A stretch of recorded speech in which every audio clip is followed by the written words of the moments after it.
Oke, Bismillahirrahmanirrahim. Assalamualaikum warahmatullahi wabarakatuh. Perkenalkan, nama saya Ahmad Bukhari Maulana.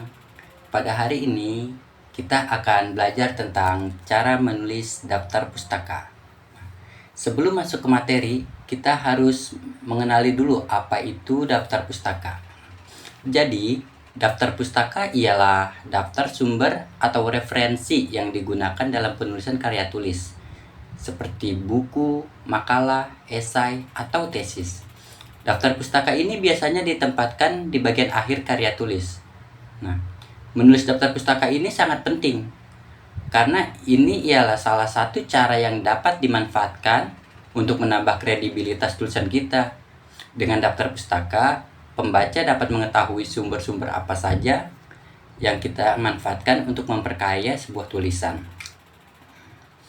Daftar pustaka ini juga cara menulisnya tidak sembarangan. Ia diatur di dalam Pedoman Umum Ejaan Bahasa Indonesia, yaitu pada butir 1 nomor 1 tentang huruf miring, yang berbunyi huruf miring dipakai untuk menuliskan judul buku, nama majalah, atau nama surat kabar yang dikutip dalam tulisan, termasuk dalam daftar pustaka. Selanjutnya dalam butir 3 A3 tentang tanda titik, yang berbunyi tanda titik dipakai dalam daftar pustaka di antara nama penulis, tahun, judul tulisan yang tidak berakhir dengan tanda tanya atau tanda seru, dan tempat terbit. Yang ketiga itu masih diatur dalam butir 3 tentang tanda koma, yang berbunyi tanda koma dipakai untuk memisahkan bagian nama yang dibalik susunannya dalam daftar pustaka. Dan yang terakhir masih di dalam butir 3 D5 tentang tanda titik 2, yang berbunyi tanda titik 2 dipakai di antara A. jilid atau nomor dan halaman, B. surah dan ayat dalam kitab suci, C. judul dan anak judul suatu karangan, serta D. nama kota dan penerbit dalam daftar pustaka. Nah, untuk menulis daftar pustaka ini agar mudah, kita memiliki rumus. Rumusnya itu nata jukope. Na-nya itu adalah nama penerbit. Na-nya itu adalah nama penulis. Ta-nya itu adalah tahun penulisan. Ju-nya itu judul. Judul penelitiannya kita tuh apa. Terus ko itu kota penerbit dan P-nya itu penerbit. Oke. Nah, untuk gaya penulisan daftar pustaka sendiri itu ada banyak. Ada American Psychological Association atau APA, ada Modern Language Association atau MLA, dan Chicago Manual of Style atau CMS. Nah, ini ada beberapa contoh dari ketiga penulisan daftar pustaka itu. Yang pertama itu ada APA. Dia cara menulisnya Mulyono, A, tahunnya itu di dalam kurung. Tahun 1989, titik, judul bukunya adalah Kembara Bahasa, titik, kota penerbitnya adalah Jakarta, dan penerbitnya adalah Gramedia. Untuk contohnya bisa dilihat sendiri di sini ya. Nah, selanjutnya ini adalah cara menulis daftar pustaka yang baik dan benar. Yang pertama itu ada dari sumber buku. Nah, sumber buku itu rumus penulisannya adalah PTJK. P-nya itu penulis, T-nya itu tahun, J-nya itu judul, K-nya itu adalah kota. Jadi contohnya seperti ini. Lanin, Ivan, titik, 2018, titik, Xenoglossaphia, titik 2, kenapa harus nginggris, Jakarta, titik 2, buku Kompas. Jadi untuk contoh ini dapat dibaca dengan penulisnya adalah Ivan Lanin, tahun terbitnya itu tahun 2018, judul bukunya Xenoglossaphia, kenapa harus nginggris, kota terbitnya itu adalah Jakarta, dan penerbitnya itu buku Kompas. Nah, selanjutnya selain buku juga ada bagian buku dengan teknik penulisan P, T, J1, J2K, terus ada juga terjemahan, terus ada buku elektronik. Itu untuk yang dari sumber buku. Nih, untuk yang dari sumber buku ini. Selanjutnya itu ada yang bersumber dari terbitan berkala, seperti jurnal atau majalah koran. Untuk jurnal sendiri, ini cara penulisannya P.T.J1.J2 C. C-nya ini adalah volume, nomor atau tanggal atau halaman. Jadi contohnya begini. Ibrahim, Gufron A dan Luh Anik Mayani. 2018 perencanaan bahasa di Indonesia berbasis Trilosia. Linguistik Indonesia 36 nomor 2.2 107 sampai 116. Nah, untuk ini dapat kita ketahui bahwa penulisnya adalah Gufron A. Ibrahim dan Luh Anik Mayani. Penelitian ini dilakukan pada tahun 2018 dengan judul Perencanaan Bahasa di Indonesia berbasis Triglosia. Nah, jurnal ini diterbitkan oleh Linguistik Indonesia 36 nomor 2 di halaman 107 sampai 116. Oke, next. Selanjutnya ada yang bersumber dari sumber akademis seperti skripsi, tesis, disertasi, atau makalah. Untuk cara penulisannya itu P.T.J.C. C-nya ini bukan lagi volume tapi jenis penulisannya apa dan institusinya apa. Contohnya seperti ini. Lanin, Ivan 2012 Strategi Peningkatan Kualitas Ilmiah Wikipedia Bahasa Indonesia. Tesis Program Studi Magister Teknologi Informasi Universitas Indonesia.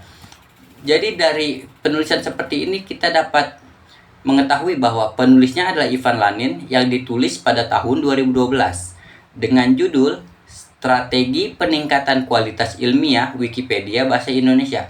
Nah, jenis penulisan ini adalah jenis tulisan tesis yang dikeluarkan oleh Program Studi Magister Teknologi Informasi Universitas Indonesia. Selanjutnya itu ada dari konten daring seperti situs web, media sosial, video daring, dan siniar atau podcast. Nah, untuk contohnya kita lihat di sini cara penulisannya P.J1.J2.C. C-nya ini adalah linknya dan juga tanggal akses. Contohnya seperti ini. Lanin, Ivan, 2019 konsultan, konsultasi, dan konsultansi lingua bahasa diakses 23 Februari 2019 dan mencantumkan linknya.